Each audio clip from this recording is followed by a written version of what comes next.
नमस्कार, मेरा नाम सौरभ द्विवेदी है। ये लल्लन टॉप का पॉलिटिकल इंटरव्यू का प्रोग्राम है जमघट, जहां सत्ताधीशों से और सत्ता के दावेदारों से पूछे जाते हैं सवाल।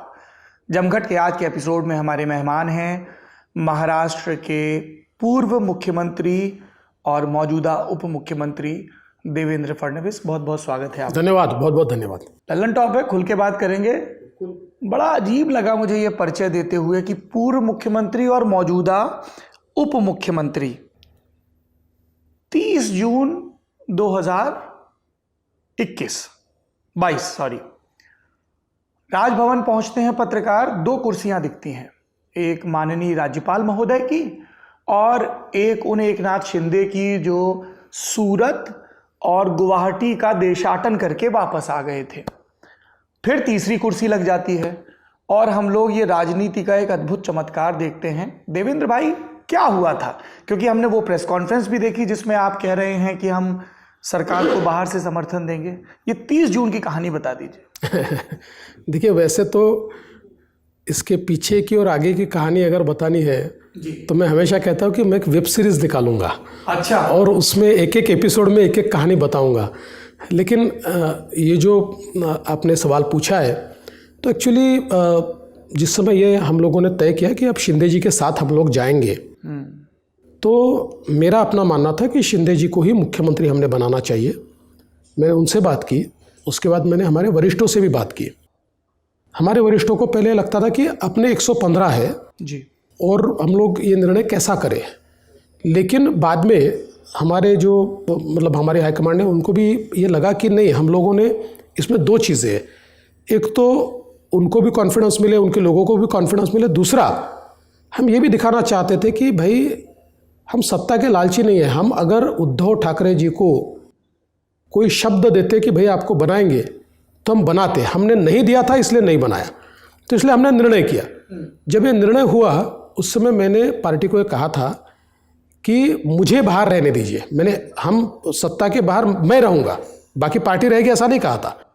और मैंने उसका कारण ये कहा था कि लोगों के मन में मेरी जो प्रतिमा है एक लालची राजनेता के रूप में आएगी कि देखो 5 साल मुख्यमंत्री रहा और अब सत्ता के लिए उप मुख्यमंत्री या मंत्री पद ले रहा है। तो इसलिए मैंने कहा था कि मैं चलाता हूँ सरकार ठीक से, अपने लोग अंदर रहेंगे, मैं बाहर से पूरी मदद करता हूँ, मुझे बाहर रहने दीजिए। तो पहले मुझे पार्टी ने कहा था कि ठीक है, कोई बात नहीं, आप बाहर रहिए। लेकिन उस दिन मुझे पार्टी के वरिष्ठों ने फ़ोन किया। किसने फ़ोन किया? देखिए, पहले अमित भाई ने किया और बाद में मोदी जी से भी मेरी बात हुई और उनका कहना यह था कि देखो, एक नेता के रूप में आपके सामने दुविधा हो सकती है, लेकिन कार्यकर्ता के रूप में ये दुविधा नहीं होनी चाहिए, क्योंकि पार्टी के नेता आप हो और कोई सरकार बाहर से नहीं चलती।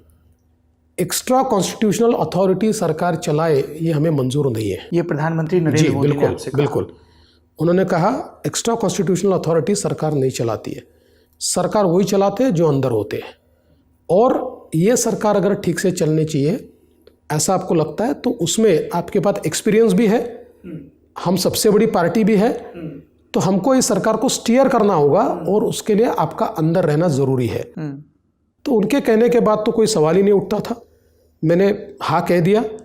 हाँ कहने आपने अपना पक्ष रखा तो था? हाँ, पक्ष तो मैंने रखा था, लेकिन नहीं, मैंने इतना ही कहा कि देखिए, आप जो कहते हैं वो मेरे लिए सर्वोपरि है, उसमें कोई दो राय नहीं है। मेरा सिर्फ इतना ही मानना है कि मैं मूल्यों की राजनीति करता हूँ और मुझे लगता है कि लोग कहेंगे कि ये बहुत लालची आदमी है। ये आपने पीएम से हाँ, बिल्कुल कहा। मैंने कहा ये मुख्यमंत्री रहा और ये अभी उप मुख्यमंत्री पद।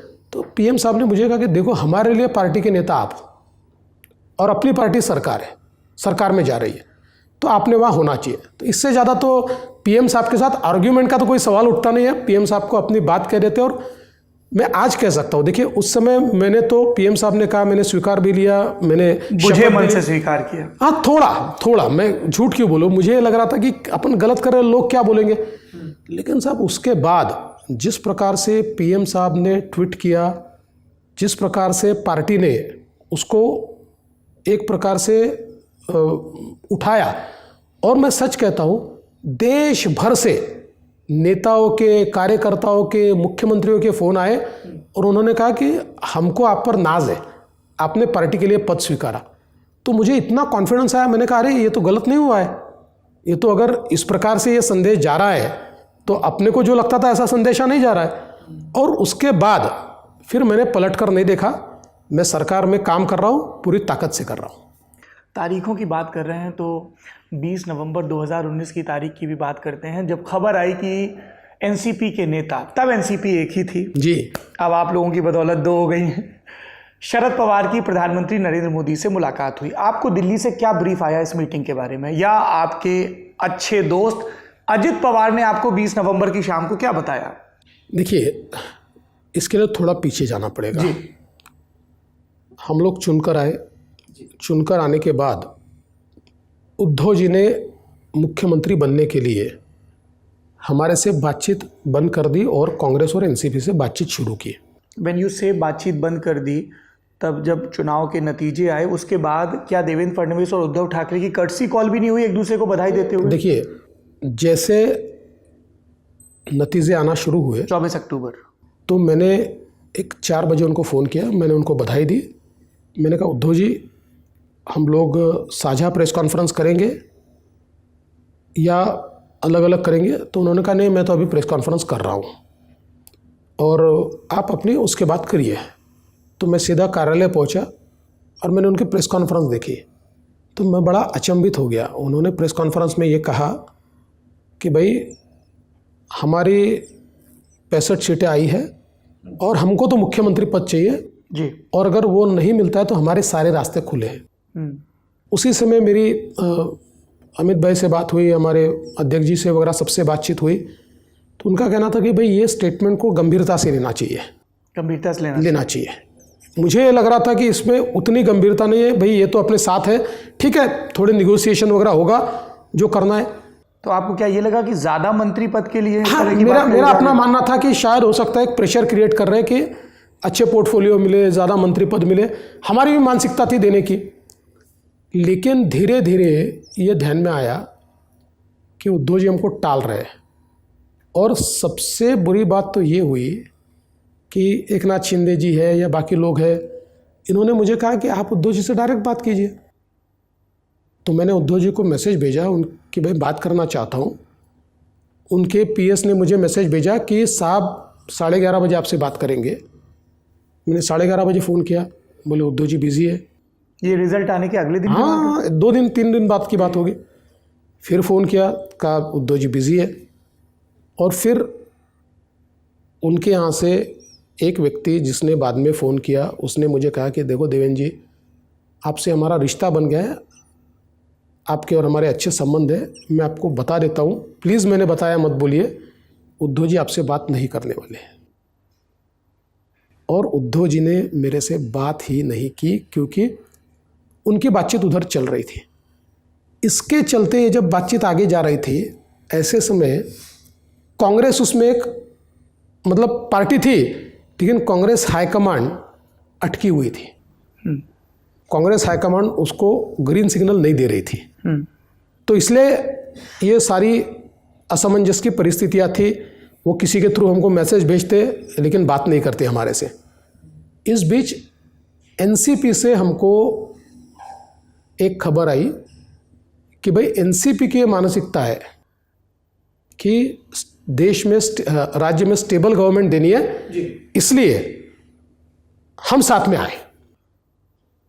तो इसमें भी दिन गुजर गए और तारीख आ गई 6 तारीख, 10 दिन गुजर गए करीब, 6 नवंबर। हाँ, करीब 10 दिन गुजर गए। किसका मैसेज आया था एनसीपी की तरफ से? समझ लीजिए 2 मंत्री थे, यानी पुराने मंत्री थे, यानी उनके, ये मैं कह सकता हूँ कि शीर्षस्थ थे, शीर्षस्थ तो उनके आपके साथ हैं, अब तो नाम ले ही सकते हैं। इसीलिए क्यों उनको परेशान करे, देखिए नाम लेकर परेशानी भी होती है। लेकिन जी, तो उसके बाद फिर हमने कहा कि देखो ये अगर उद्धव ठाकरे अब ये मन बना चुके हैं और कांग्रेस से बातचीत कर रहे हैं, तो अब ठीक है हम भी आगे बढ़ेंगे। तो ये आपने पार्टी आला कमान को? हमारे आला कमान से बात हुई, तो उन्होंने भी कहा कि नहीं ठीक है। तो फिर हमारी शरद पवार जी के साथ बैठक हुई। मैं वापस जानबूझकर आपसे कह रहा हूँ, अजित पवार से नहीं, शरद पवार जी के साथ बैठक हुई। कहाँ पे हुई ये बैठक? दिल्ली में बैठक हुई। शरद पवार जी, प्रफुल्ल पटेल, अजित पवार, अमित शाह और बाद में मुझे बुलाया गया। ऐसी बैठक हुई।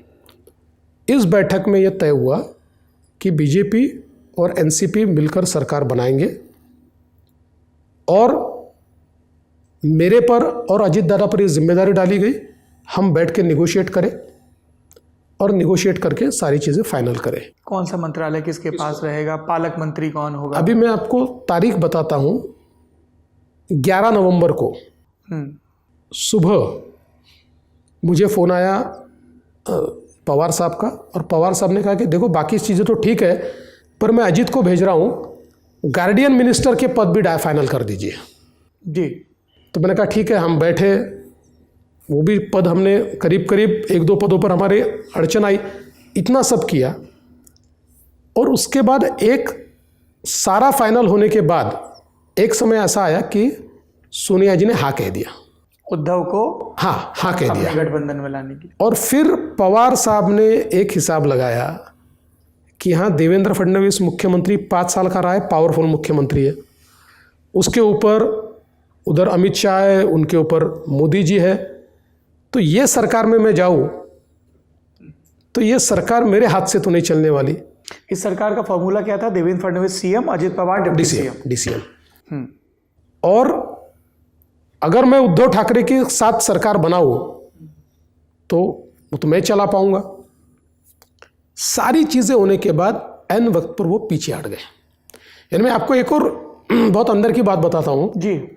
उनका कहना था कि हमने कहा कि देखो 9-10 तारीख हो रही है तो सरकार का समय समाप्त हो रहा है, बोले राष्ट्रपति शासन लगा दो।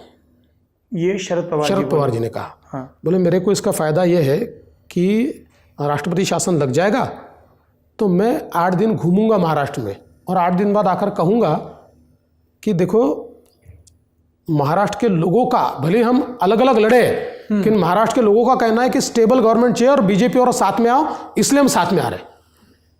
मैं भी आपको कहता हूँ कि हर एक पार्टी को देना पड़ता है। आप सरकार बनाते हो, सरकार सबने ना कहना है तो ही राष्ट्रपति शासन लगता है। एनसीपी का पत्र तो मैंने ड्राफ्ट किया, पवार साहब ने उसमें क्या ठीक करना है वो बताया, वो ठीक करके हमने वो पत्र दिया एनसीपी का, उनके साइन से या अजीत दादा के साइन से। ऐन वक्त पर पवार साहब पीछे हट गए, लेकिन अजीत दादा ने उस समय भूमिका ली कि गलत है, हम इस प्रकार से धोखा नहीं दे सकते। ये बात आपको किसने कम्युनिकेट की कि अब शरद पवार बैक ऑफ कर रहे हैं? उन्होंने खुद कम्युनिकेट किया ना।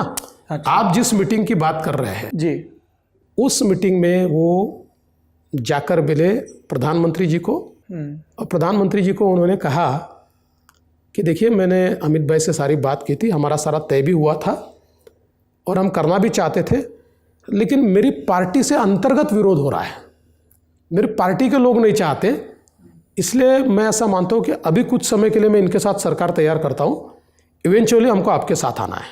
अच्छा, ये भी कहा? हाँ, तो आप इस सरकार को आशीर्वाद दीजिए, ऐसा उन्होंने कहा। तो प्रधानमंत्री ने क्या कहा? प्रधानमंत्री तो कोई उसके ऊपर वक्तव्य करते, आपको प्रधानमंत्री की आदत मालूम है जी। प्रधानमंत्री जी ने सिर्फ हमको इतने पूछा कि आपकी सच में बात हुई थी ना इनसे? हाँ। हमने कहा बिल्कुल हुई थी, और अमित भाई से भी आप पूछ लीजिए। अमित भाई ने भी कहा कि सारी चीज़ें इन्होंने तय की थी।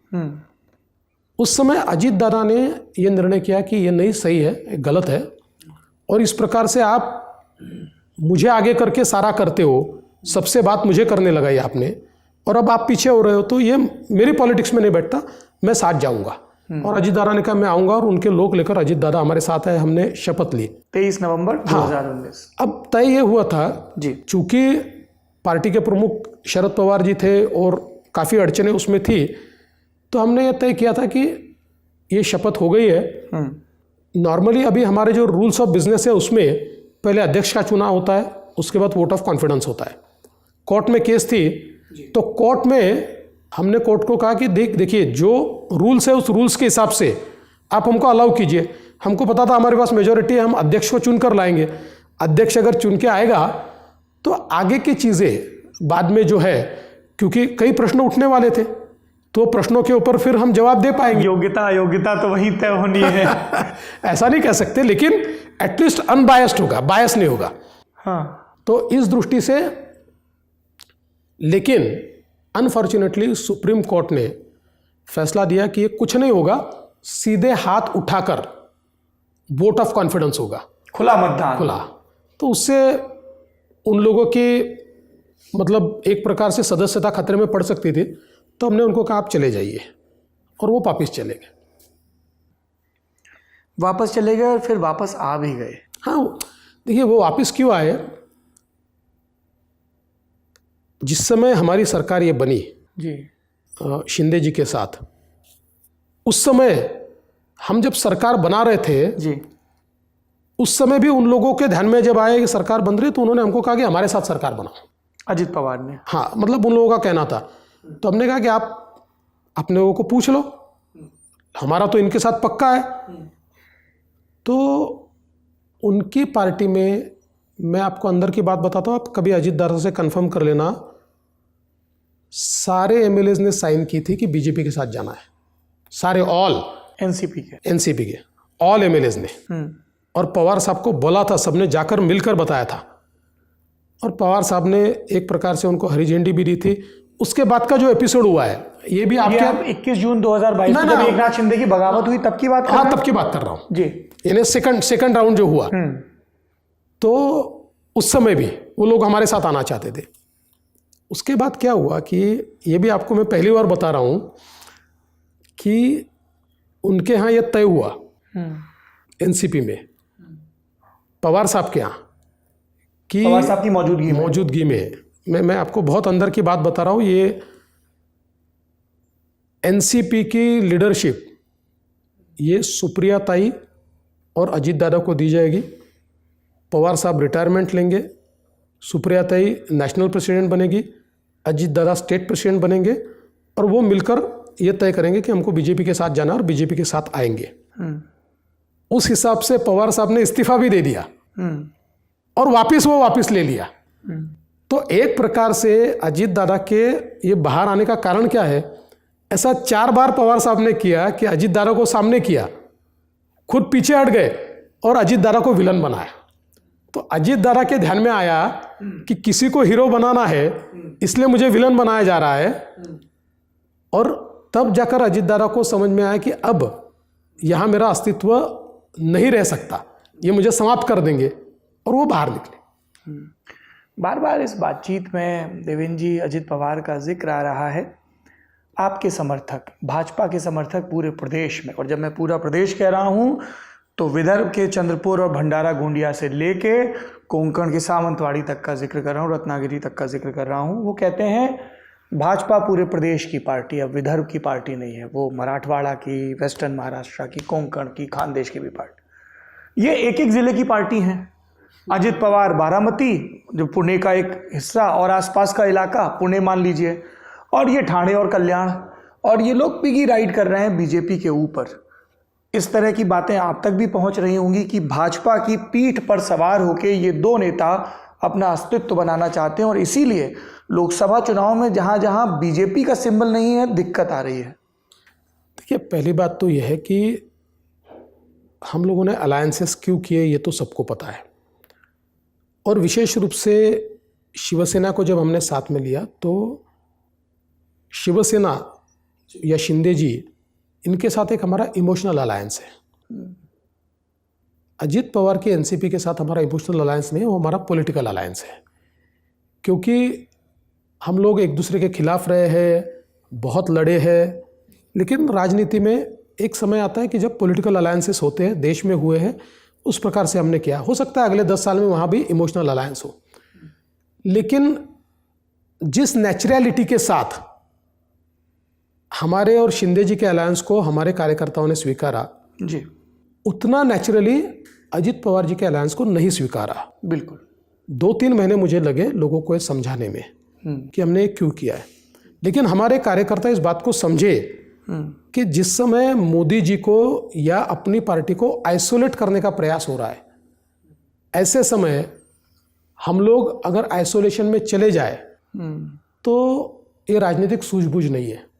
ऐसे समय अपनी ताकत बढ़ानी पड़ती है, जो लोग आ सकते हैं उनको साथ में लेना पड़ता है जी, और परिस्थिति का सामना करना पड़ता है।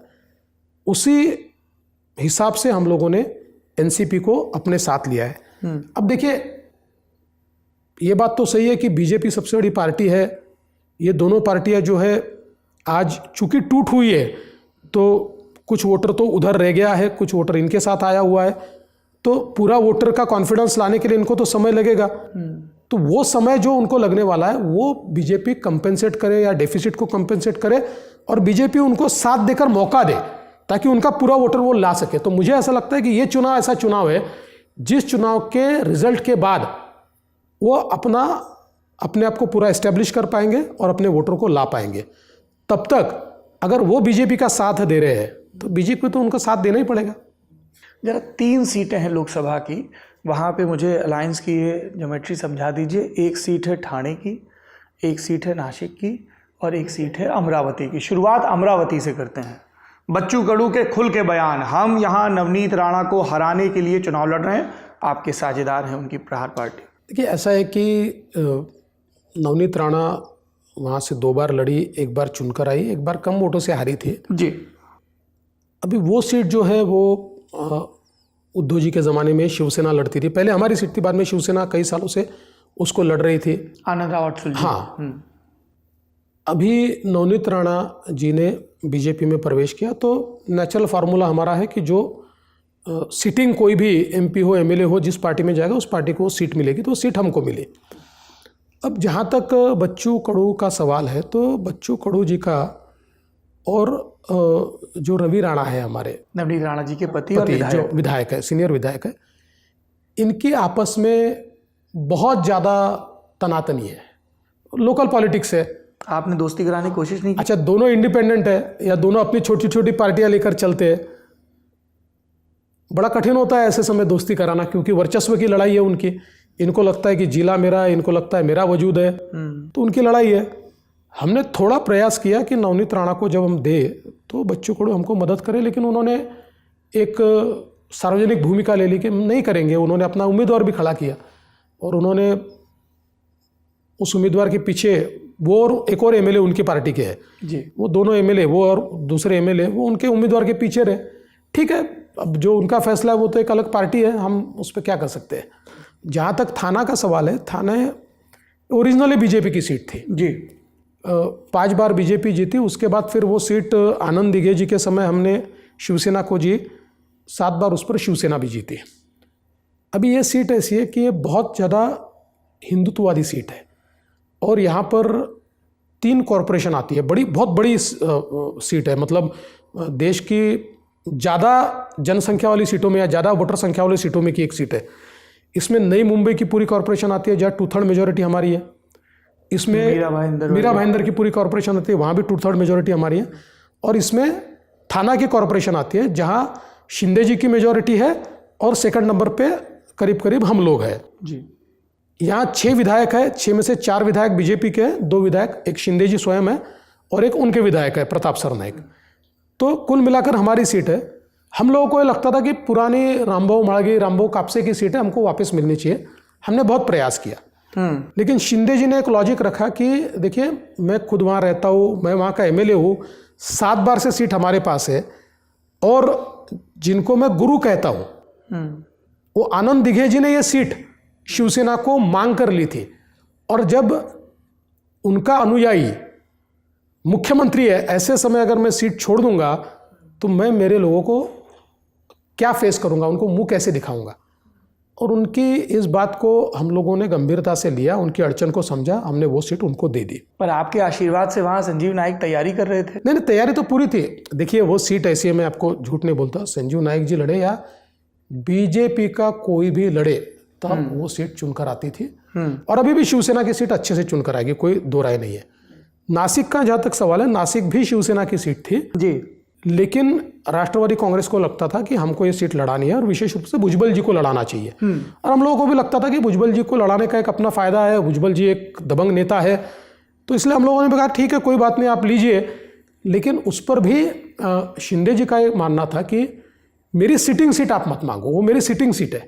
तो भाई मैं जो मेरे साथ आए, क्योंकि वहाँ का जो सांसद था वो सांसद शिंदे जी के साथ आया था, हेमंत गोडसे। हाँ, गोडसे। तो शिंदे जी ने कहा कि भाई ये सांसद मेरे साथ आया है और ऐसे ही मैं अगर मेरे सांसदों के सीटें किसी और को देना चालू कर दूँ तो मेरे ऊपर लोगों का विश्वास कैसे रहेगा। तो काफ़ी जद्दोजहद के बाद आखिर में तीनों ने मिलकर फैसला किया, एनसीपी ने उसको मान्य किया और वो सीट हमने उनको दी। ये फॉर्मूले यहाँ तय हो रहे थे, एकनाथ शिंदे, देवेंद्र फडणवीस, अजित पवार बैठ के कर रहे थे, या हर बार फाइनल पंचायत के लिए दिल्ली जा रही थी बात? 99% फार्मूले यही तय हुए, एक हाथ दूसरी जगह बहुत ही हम अटके तो फिर दिल्ली की भी मदद ली हमने। आप बार बार सिटिंग सांसदों की बात कर रहे हैं। जिस मुंबई में हम ये बातचीत रिकॉर्ड कर रहे हैं, पूनम महाजन का टिकट कट गया, गोपाल शेट्टी का आपको तो उनको मनाने भी जाना पड़ा जब पीयूष गोयल का टिकट अनाउंस किया गया। देखिए क्या है कि एक तो गोपाल शेट्टी को मनाने की जगह मैं एक हमारे सीनियर एमपी है इसलिए उनको मिलने गया। गोपाल शेट्टी ने एक बार भी ये नहीं कहा कि मैं पार्टी के खिलाफ काम करूंगा या मैं नाराज हूँ। इन दोनों के टिकट क्यों कटे? नहीं, मैं आपको बताता हूँ। गोपाल शेट्टी का टिकट इसलिए कटा कि इस बार आपको पता है कि देश में फैसला हुआ कि जो राज्यसभा के सांसद है वो अपने अपने शहरों में कोई ना कोई सीट लड़े। एक आधा ही अपवाद हुआ, बाकी सब लोगों ने तो पीयूष जी को लड़वाना था। तो पीयूष जी को कहाँ से लड़ा सकते हैं? तो नॉर्थ मुंबई से लड़ाना चाहिए, ऐसा मुंबई का कहना था। मुंबई की जो टीम थी उन्होंने बैठकर ये फैसला किया कि पीयूष जी नॉर्थ मुंबई से लड़े। तो जब पीयूष जी नॉर्थ मुंबई से लड़ेंगे तो गोपाल शेट्टी जी को तो हमको कहना, देखिए गोपाल शेट्टी जी ने बहुत अच्छा काम किया, लोग आज भी उनको मानते हैं। तो हमने गोपाल शेट्टी जी से बात कही, मैंने भी उनको कहा कि गोपाल जी ऐसा ऐसा प्रश्न है। गोपाल जी ने एक शब्दों में कहा कि अगर पार्टी का फैसला है तो मुझे मंजूर है। और मैं इसीलिए उनको मिलने गया। मैंने कहा कि ऐसे जो कार्यकर्ता होते हैं इनको हमने ज़्यादा इज्जत देनी चाहिए। मैं उनको मिलने गया। दूसरी जो 2 सीटों का सवाल है, पूनम का होगा या मनोज कोटक जी का होगा जी, तो एक्चुअली अभी पार्टी में कई राज्यों में आपने देखा होगा जो सांसद है वो विधायक का चुनाव लड़ रहे हैं, जो विधायक है वो सांसद का चुनाव लड़ रहे हैं। तो इस प्रकार से ये बात आई कि भाई हम लोगों को महाराष्ट्र में भी कुछ सांसदों को, क्योंकि तुरंत चुनाव है हमारा जी, तो कुछ सांसदों को हम लोगों ने अभी स्टेट में भेजना चाहिए। और इसके चलते ये फैसला यहाँ पर हुआ है, टिकट किसी का कटा नहीं है। पूनम महाजन को पार्टी विधानसभा लड़ाएगी, लड़ा सकती है। देखिए मैं आपको इतना ही कहता हूँ, ये मेरे हाथ में तो नहीं है जी, लेकिन मुझे ये लगता है कि भारतीय जनता पार्टी उनको खाली तो नहीं रखने वाली है।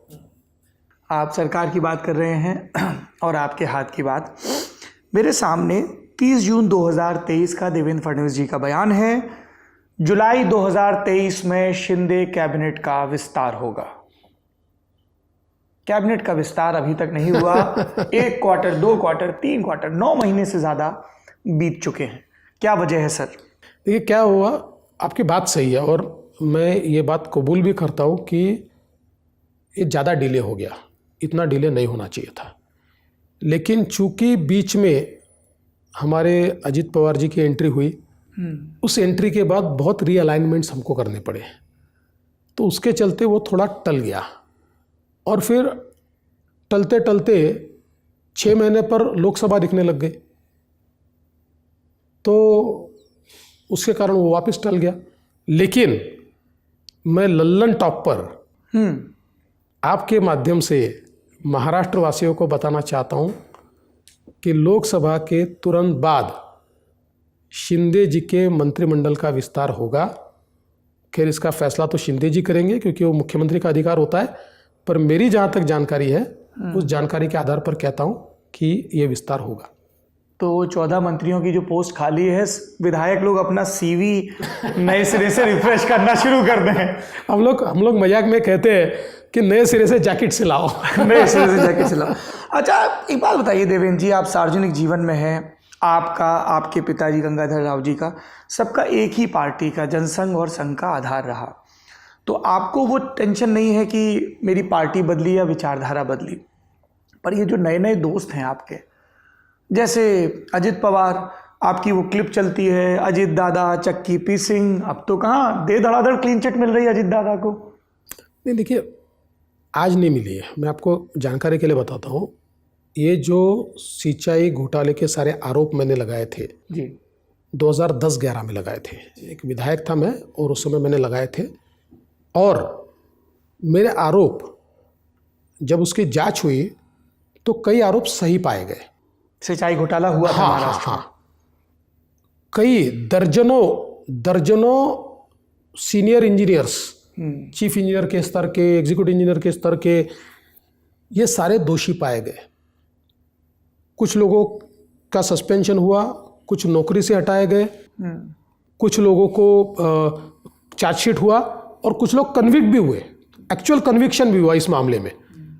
लेकिन ये सारी, और इसका फ़ायदा क्या हुआ, तो उसके बाद वो जिस प्रकार से करप्शन करते थे, एस्टीमेट का घोटाला करते थे, टेंडर का घोटाला करते थे, मंत्री की जानकारी के बगैर। नहीं, मैं वही कह रहा हूँ कि देखिए, अभी हमने तो मंत्री के ऊपर आरोप लगाया था, मैं झूठ क्यों बोलूँ।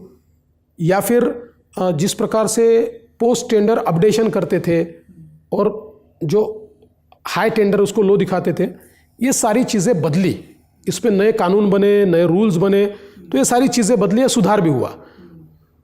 उस समय हमने कहा था कि ये सब अजीत दादा मंत्री है और इनके आशीर्वाद से हो रहा है, ये हमने कहा था जी। उसकी जब जांच हुई तो जांच में जितनी चार्जशीट हुई, एक चार्जशीट में एजेंसीज ने कहा था कि अभी तक हमको अजीत पवार या सुनील तटकरे का रोल मिला नहीं है, लेकिन हम जांच कर रहे हैं और अगर रोल मिलेगा तो हम सप्लीमेंट्री चार्जशीट रखेंगे। और ये कब रखी थी? 7-8 साल पहले, 10 साल पहले, 8-9 साल पहले। तो अभी तक सारी चार्जशीट्स हुई है और किसी भी चार्जशीट में इनका रोल ये डिफाइन नहीं किया गया है, या ये नहीं कहा गया है कि इनके कारण हुआ या इनकी सीधी रिस्पॉन्सिबिलिटी है, ये कहीं पर भी चार्जशीट में नहीं कहा गया है। तो जो मैंने कहा था वो सच था, लेकिन अब उसमें इनकी लिप्तता तो मैं नहीं बता सकता, ये तो एजेंसीज को करना है। और उस समय सारी जांच तो उन्हीं की सरकार ने की थी, जांच जो शुरू हुई थी उनकी सरकार में हुई थी जांच की शुरुआत। तो इसलिए मैं ये मानता हूं कि देखिए, अल्टीमेटली घोटाला मैंने बाहर लाया, उससे स्टेट का फायदा भी हुआ, ये प्रमुखतः मैंने इन पर आरोप लगाया था। अभी तक एजेंसियां इनके ऊपर आरोप सिद्ध नहीं कर पाई। पर राजनीतिक जवाबदेही भी तो कोई चीज़ है। हाँ, होती है। 5 साल देवेंद्र फडणवीस जी के नेतृत्व में सरकार चली, महाराष्ट्र में जो कुछ अच्छा हुआ, सरकार का फैसला, अधिकारियों का उसको तामील करना, कहा गया कि ये बढ़िया फैसला है देवेंद्र सरकार का। गलत हुआ तो आप पे इल्ज़ाम लगा। तो जवाबदेही तो उस राजनीतिक व्यक्तित्व बिल्कुल की है ना? नहीं, वो तो होनी चाहिए और वो है भी। यानी मैंने तो इससे पहले स्पष्ट रूप से कहा है कि उसका लीगल इम्प्लीकेशन या लीगल रिस्पॉन्सिबिलिटी कितनी है मुझे मालूम नहीं, पर मॉरल रिस्पॉन्सिबिलिटी तो रहेगी, ऑलवेज रहेगी।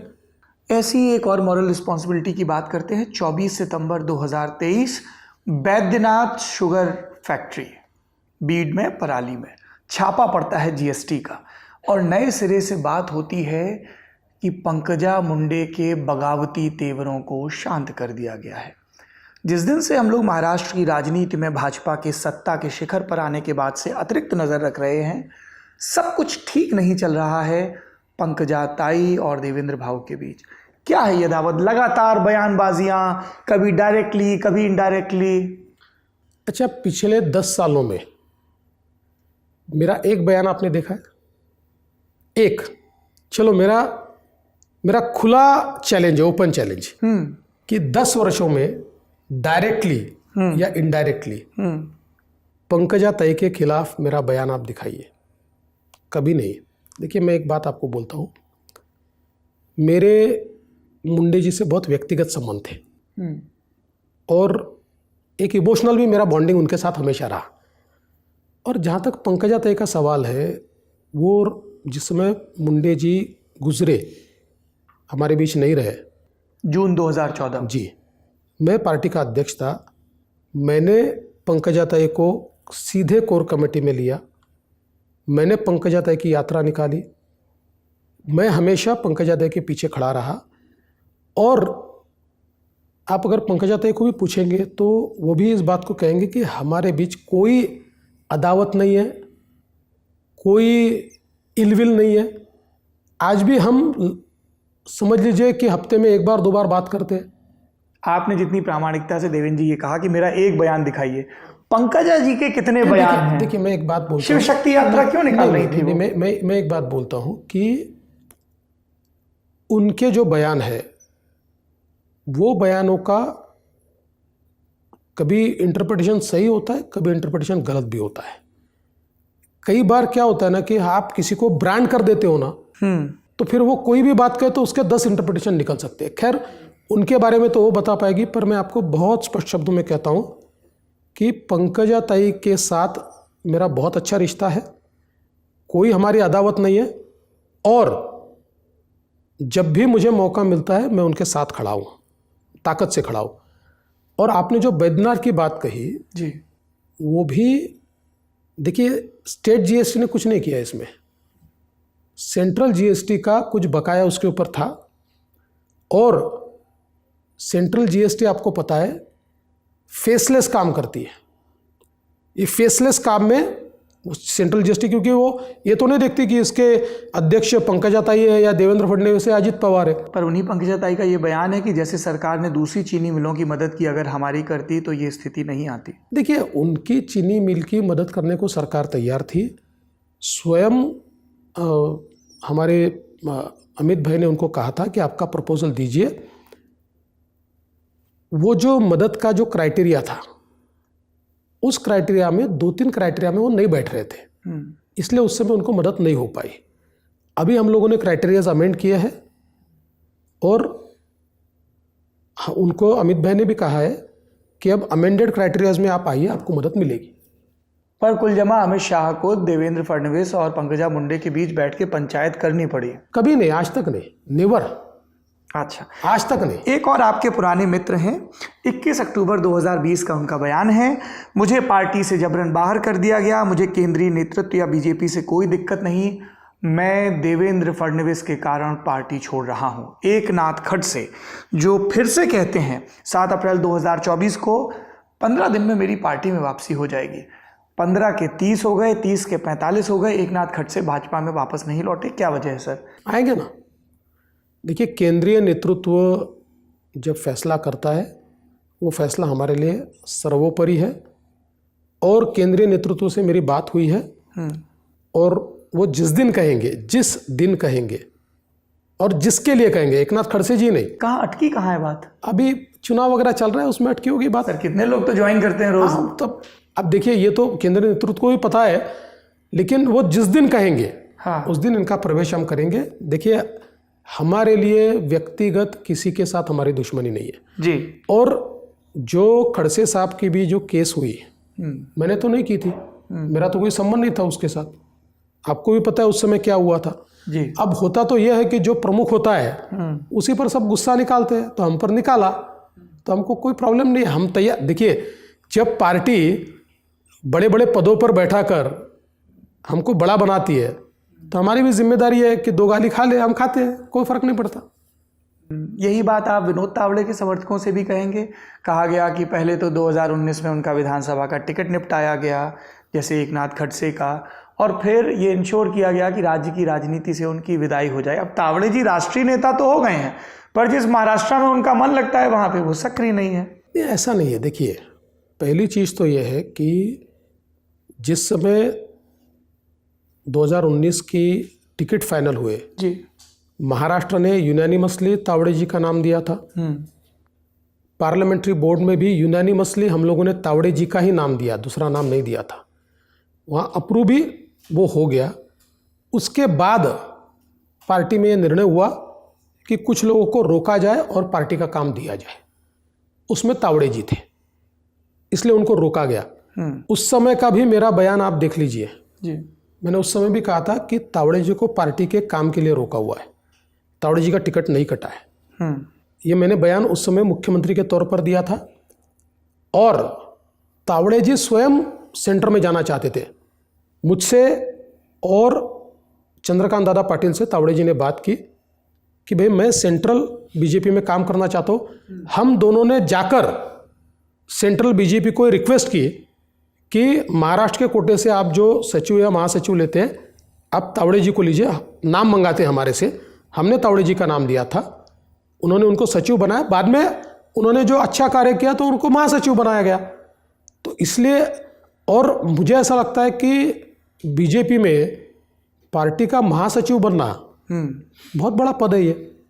पार्टी में इससे बड़ा पद क्या हो सकता है? अध्यक्ष पद है उसके बाद तो मुझे नहीं लगता कि कहीं वो महाराष्ट्र में काम नहीं करे इसलिए। और महासचिव के रूप में महाराष्ट्र में तो उनका जो रोल होना है होता ही है। अध्यक्ष की चर्चा कर रहे हैं, एक दूसरे अध्यक्ष का जिक्र कर लेते हैं। चंद्रकांत बावनकुले जी कहते हैं, जो प्रधानमंत्री भी कहा करते थे, ऊपर नरेंद्र नीचे देवेंद्र। फिर कुछ दिनों में सफाई आती है। पार्टी का प्रदेश अध्यक्ष यदि ये कह रहा है कार्यकर्ताओं से कि हमें देवेंद्र फडणवीस को मुख्यमंत्री बनाना है, तो चंद्रकांत शिंदे और उनके समर्थक तो कैलेंडर में दिन गिनने लगते हैं फिर विधानसभा चुनाव में कितने बचे हैं। देखिए क्या होता है, कोई भी पार्टी के अध्यक्ष को अपने कार्यकर्ताओं को इंस्पायर तो करना पड़ता है।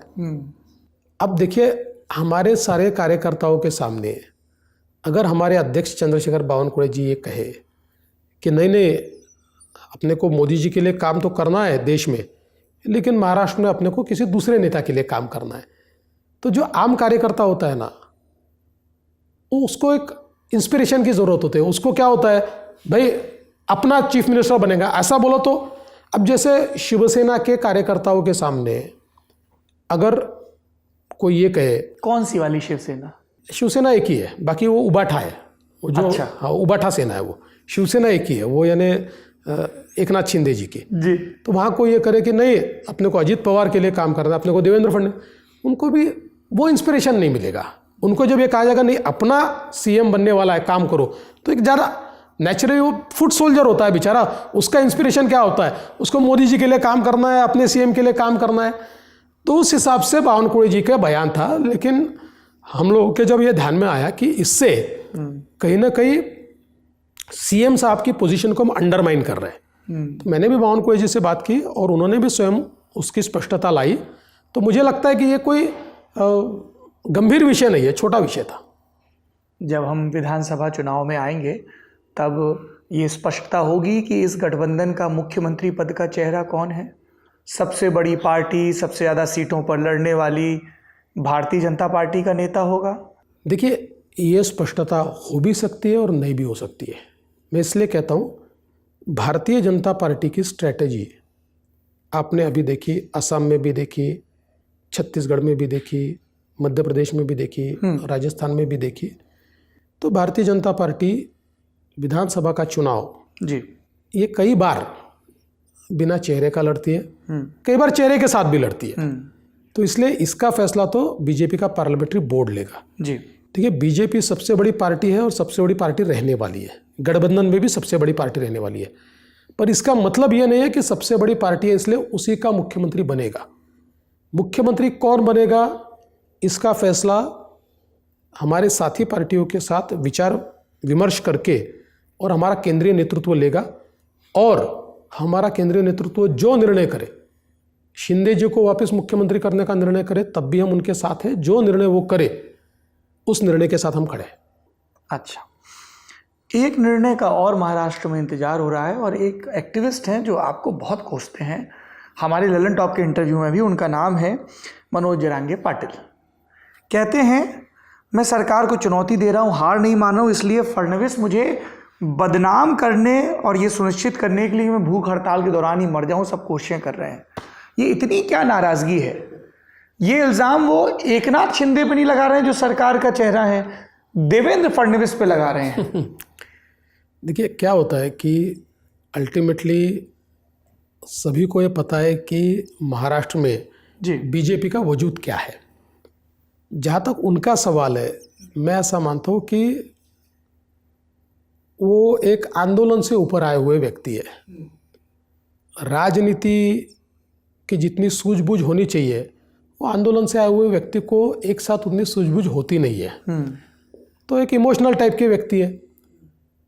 अभी मैंने ये देखा कि जब उनका ये आंदोलन चल रहा था तो शरद पवार जी के पार्टी के लोग, उद्धव ठाकरे के पार्टी के लोग उनके कंधों पर बंदूक रख रख के हम पर चलाने की कोशिश कर रहे हैं। आपकी पार्टी के लोग भी मिले, पंकजा मुंडे मिली? नहीं मिले, हमारे मिलने का कोई प्रॉब्लम नहीं है।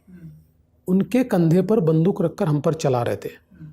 मैं तो सबूत के साथ ये दिखा सकता हूँ कि शरद पवार जी की एनसीपी के एक नेता ने जी मनोज जरांगे को तो पता ही नहीं होगा 500 लोगों की वॉर रूम निकाली और उस वॉर रूम का एक ही काम था मनोज जरांगे जी का फोटो लगा लगा के मेरे खिलाफ सोशल मीडिया नैरेटिव तैयार करना। अच्छा। हमने उसको बस्ट किया, फिर भागे दूसरी जगह की, उसको भी बस्ट किया। तो कुल मिलाकर ये जो सारी बातें मनोज जरांगे कहते हैं ये लोग जाकर उनको फीड करते हैं, उनके मुंह से कहलवाते हैं। उसके बाद कई बार मनोज जरांगे ने इससे अलग और उल्टा बयान भी दिया हुआ है। तो मैं ऐसा मानता हूं कि ये जो सारी बातें वो कह रहे हैं इन बातों के पीछे ये कहलाने वाला या उन तक ये बातें पहुंचाने वाला कोई और है। कौन है? आपको तो मैंने दोनों पार्टियां बता दिया, आप बाकी आप समझ लीजिए, आप बहुत समझदार आदमी हो। समझदार लोगों ने यह भी कहा, लेकिन मैं आपको इतना कहता हूं किसी न किसी दिन और बहुत ही जल्द इसकी वास्तविकता और सच ये मनोज जरांगे पाटिल इनको समझेगा और उनको पता भी नहीं है किस प्रकार से लोग उनका इस्तेमाल कर रहे हैं, ये उनको ध्यान में आएगा। आपकी माता जी की बड़ी ख्वाहिश है कि एक दिन आप लॉ में डॉक्टरेट कर लें, कानून खूब समझते हैं आप, सरकार भी चला ही रहे हैं। प्रदेश की जनता को ये बताइए, हमने शुक्र कमीशन की रिपोर्ट भी देखी, ये अटक कहाँ रहा है मामला? कानूनी तौर पे इतना पुख्ता होके क्यों नहीं जा रहा कि बॉम्बे हाई कोर्ट या सुप्रीम कोर्ट उस पर स्टे ना लगाए मराठा आरक्षण को लेकर? देखिए ऐसा है कि पिछले समय मैं जब मुख्यमंत्री था तो आरक्षण दिया था, वो आरक्षण हाई कोर्ट में भी हम लोगों ने उसको हम सस्टेन कर पाए जी। सुप्रीम कोर्ट में जब तक मैं मुख्यमंत्री था तब तक उस पर फैसला नहीं आया, कोर्ट ने स्टे देने से भी इनकार किया। बाद में कोर्ट ने उसको, जब उद्धव जी मुख्यमंत्री थे तो कोर्ट ने उसको खारिज कर दिया जी। अभी वापस हम लोगों ने कमेटी बनाई थी जस्टिस भोसले जी की जी, जिसमें हमने सुप्रीम कोर्ट ने कौन से डेफिसिट इसमें निकाले हैं उसका स्टडी किया, उन्होंने एक रिपोर्ट दिया, उस रिपोर्ट के अनुसार हमने डेटा तैयार किया, क्योंकि अल्टीमेटली ये डेटा बेस्ड होता है जी। हमारा जो आयोग होता है पिछड़ा वर्ग आयोग, उस आयोग ने डेटा के आधार पर अपना रिपोर्ट सैंपल पूरा प्रोजेक्शन। तो हम लोगों ने एक बहुत बृहद सर्वे किया, 4 लाख लोगों को हम लोगों ने सर्वे के लिए लगाया और करीब करीब पूरे महाराष्ट्र का एक एक्सटेंसिव सर्वे किया और बेस्ड ऑन दैट सर्वे हम लोगों ने जो पैरामीटर्स सुप्रीम कोर्ट ने बताए थे उन पैरामीटर्स के आधार पर पिछड़ा आयोग की रिपोर्ट हमको मिली, उस रिपोर्ट के आधार पर हमने वापस आरक्षण दिया है जी। हाई कोर्ट में सुनवाई चल रही है, हाई कोर्ट ने स्टे देने से तो मना कर दिया है। आपको लगता है टिकेगा? मुझे लगता है ये टिकेगा। ठीक है, डेटा की बात हो रही है, एक डेटा, और ये मुझे बहुत कंसर्न करता है देवेंद्र जी, आपको भी करता ही होगा, क्योंकि ये मूल रूप से जो आपका इलाका है, वैसे तो आप पूरे महाराष्ट्र के नेता हैं, वहाँ से जुड़ा हुआ है। 14 दिसंबर 2023 महाराष्ट्र विधानसभा में आपके राहत और पुनर्वास मंत्री हैं अनिल भाईदास पाटिल किसानों की आत्महत्या का सर वो आंकड़ा रखते हैं कि जनवरी से अक्टूबर 2023 के बीच 2366 किसानों ने आत्महत्या की। औसत निकाला हर दिन करीब 8 किसान मर रहे हैं। जब हमारी रिपोर्टिंग टीम वहाँ जाती है बुरा हाल दिखता है। देवेंद्र फडणवीस की सरकार, और मैं पूरी गंभीरता के साथ कह रहा हूँ देवेंद्र फडणवीस की सरकार जो 2014 से चल रही है, बीच का एक अंतराल छोड़ दें, क्या कर रही है इसके लिए? वहाँ प्रधानमंत्री नरेंद्र मोदी कहते हैं ये किसानों की सरकार है, यहाँ आप लोग ये बात कहते हैं। रोज़ाना 8 घरों में आत्महत्या होना किसानों के एक राज्य में, ये बहुत चिंता का विषय है। और ये वो राज्य हैं जो अमरावती राजस्व मंडल आपके बगल का ही है, वहाँ के हैं। देखिए, पहले तो एक किसान भी आत्महत्या करे तो हमारे लिए वो शर्म की बात है, इन्हें इसमें कोई दो राय नहीं है। ये किसानों की आत्महत्या का अभिशाप अंग्रेज़ों के ज़माने से हमारे यहाँ है। आप अगर स्टैटिस्टिक्स उठाए उस समय से है, और ये पीक पर गया था जिस समय देश में यूपीए की सरकार थी। हमारे पवार साहब जब कृषि मंत्री थे और महाराष्ट्र में भी सरकार थी, ये पीक पर गया था। जब मैं मुख्यमंत्री बना तो हम लोगों ने ये ध्यान में हमारे आया कि महाराष्ट्र में जहाँ सूखा इलाका है वहाँ आत्महत्या होती है, जहाँ पर पानी है, इरिगेशन है, वहाँ नहीं होती। तो बहुत बड़े पैमाने पर हमने इरिगेशन का काम यहाँ शुरू किया। मैं प्रधानमंत्री जी का आभार व्यक्त करना चाहता हूँ कि प्रधानमंत्री जी ने 2 योजनाओं के तहत 25,000 करोड़ और 23,000 करोड़ महाराष्ट्र को दिए। करीब हम लोगों ने 70 प्रोजेक्ट्स पूरे कर दिए। बचे हुए प्रोजेक्ट भी हमारे पूरे होने जा रहे हैं। अभी धीरे धीरे किसानों के खेत में पानी पहुंच रहा है। आप देखिए, जिस इलाके में पानी पहुंचा, हमारे कार्यकाल में हमने बहुत जगह पानी पहुंचा है, वहाँ की आत्महत्याओं का नंबर धीरे धीरे नीचे जा रहा है। लेकिन आप ये समझ लीजिए कि इरिगेशन का डैम बनाकर लोगों के खेत तक पानी पहुंचाना, ये कम से कम इसमें 8 से 12 साल लगते हैं। तो अभी हम उस अंतिम चरण में हैं, चाहे वो नागपुर डिवीज़न हो, चाहे अमरावती डिवीज़न हो या मराठवाड़ा हो, सब जगह हमने ये किया है। और सबसे बड़े 2 प्रोजेक्ट जो अभी हम शुरू करेंगे, जो ये दोनों इलाकों को एकदम गेम चेंज यहाँ का कर देंगे, क्योंकि ये गोदावरी का बेसिन है और गोदावरी ये डेफिसिट बेसिन है जी। ये सरप्लस बेसिन नहीं है, या ये पानी कम है इसमें, इसलिए सूखा बहुत रहता है। मराठवाड़ा भी सूखा होता है, वेस्टर्न विदर्भ भी सूखा होता है। अभी 2 योजनाएं मैं शुरू करने जा रहा हूँ। एक पहली योजना है वैनगंगा नलगंगा, ये नदी जोड़ने की योजना है। इसमें 550 किलोमीटर का कैनाल निकलेगा। ओके। और हम लोग करीब 60 टीएमसी पानी ये विदर्भ के 8 जिलों में लेकर जाएंगे। डेडलाइन क्या है इस प्रोजेक्ट की? ये प्रोजेक्ट देखिए, ये बहुत ही यूनिक प्रोजेक्ट था। मेरे पिछले कार्यकाल में मैंने इसको सारी मान्यताएं लाई। अभी ये कार्यकाल शुरू होने के बाद जो इन्वायरमेंटल क्लियरेंस, MWRA, ये भी मैंने करीब करीब कर दिया है। मैं ऐसा मानता हूँ कि इसी साल इसका काम मैं शुरू करूँगा, लेकिन काम शुरू करने के बाद 6 साल लगेंगे, क्योंकि शायद देश का बड़ा प्रोजेक्ट है। महाराष्ट्र का तो आज तक ऐसा प्रोजेक्ट नहीं हुआ, ये प्रोजेक्ट है। दूसरा, हम लोग कई सालों से हमारे यहाँ बात चलती थी कि जो वेस्ट फ्लोइंग रिवर्स है, उसका सारा पानी समुद्र में जाता है। उस पानी को उठाकर अगर हम गोदावरी बेसिन में लाए तो पूरा मराठवाड़ा और उत्तर महाराष्ट्र का नासिक और नगर ये परमानेंट अकाल मुक्त हो सकता है। तो इसका भी मैंने सारा उसके जो आराखड़े वो तैयार किए। उसके लिए जो स्टैट्यूटरी मंजूरियाँ लगती थी जल मंडल की, जल समिति की, उसके लिए इंटीग्रेटेड प्लान तैयार करना था। देश में अभी केवल गोदावरी बेसिन ऐसा है कि जिसका सब बेसिन के सहित इंटीग्रेटेड प्लान तैयार हुआ, वो मैंने करवाया। और ये सब करवा के अब उसको भी मैंने अंतिम चरण तक लाया है। और मेरा अपना मानना है कि इस साल उसकी भी शुरुआत मैं करूंगा। ये 2 चीज़ों के कारण हम यहाँ के अकाल से परमानेंट मुक्ति पाएंगे।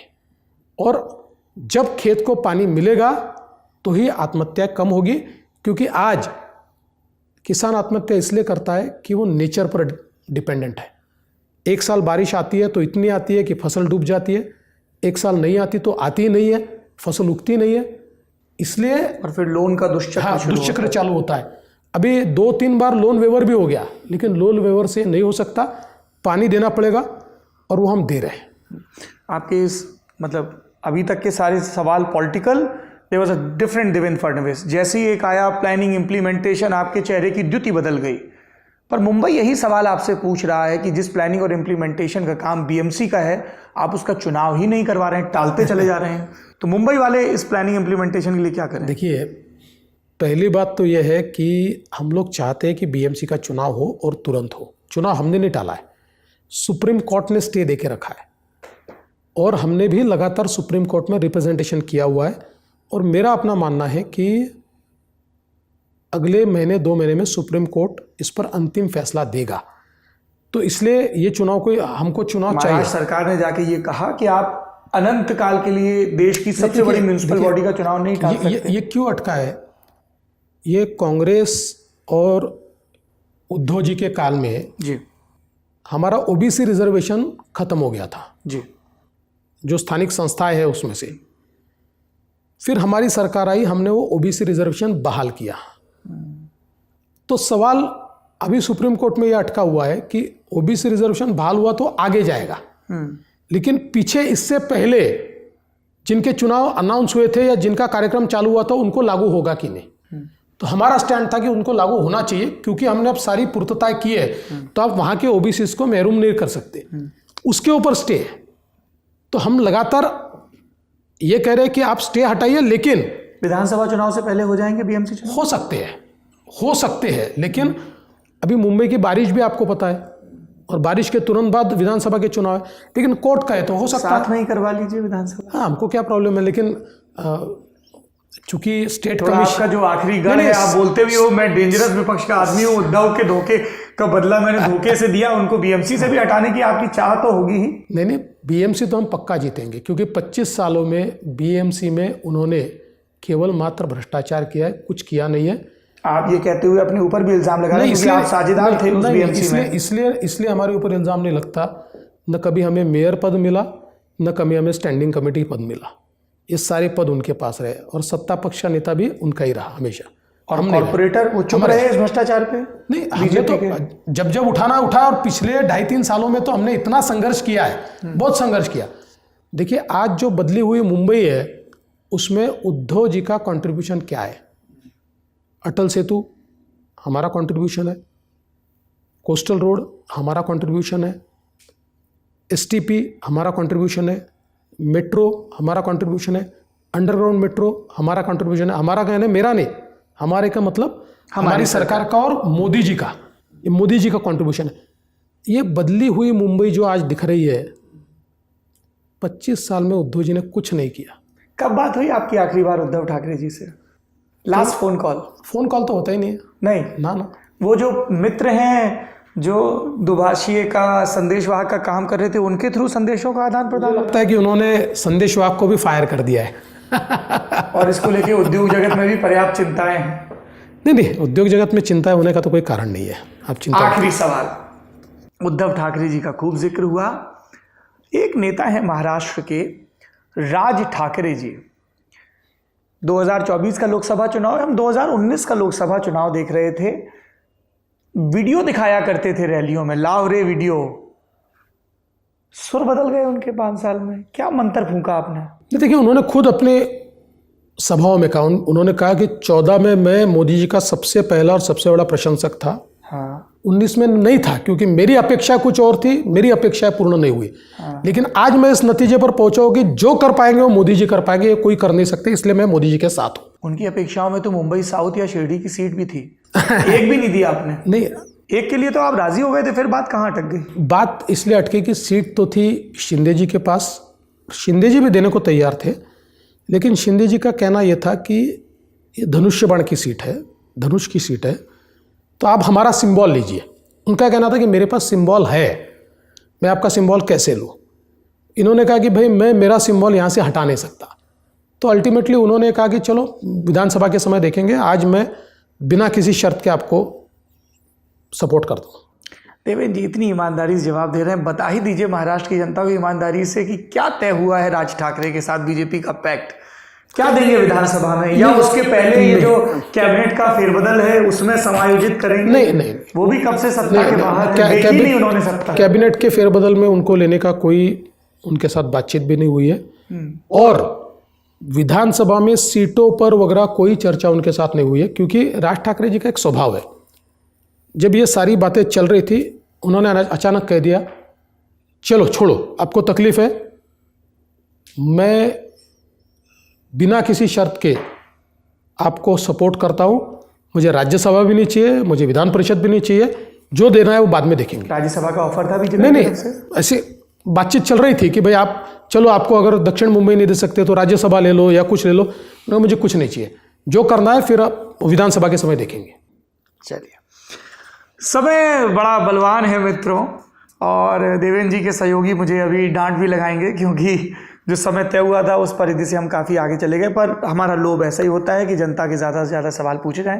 देवेंद्र जी, चुनावी व्यवस्था के बीच आपने इतना समय दिया, उसके लिए बहुत बहुत धन्यवाद, और चुनाव के लिए बहुत बहुत शुभकामनाएं। देखते रहिए जमघट, जहां पूछे जाते हैं सत्ताधीशों और सत्ता के दावेदारों से सवाल।